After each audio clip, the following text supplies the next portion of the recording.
Good evening. Thank you for taking the time to listen to me speak tonight. I want to talk about the issue of drug violence in the city and the solutions that have been proposed to deal with the problem. The specific legislation I'll be referring to is the Drug-Free Zone Amendment. The proposed law would grant the chief of police the power to designate a public space as a drug-free zone.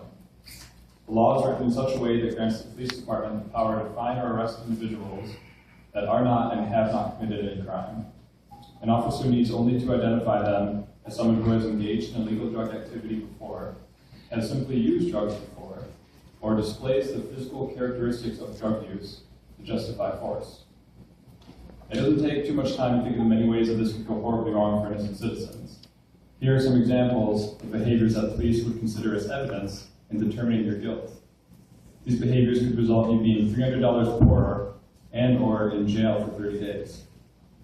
Your eyes look red. You were arrested for possession of marijuana at some time. You look somewhat paranoid or scared.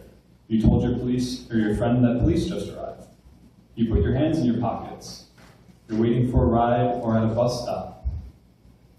All of these examples are considered indicators of guilt worthy of a $300 fine and imprisonment on your second offense.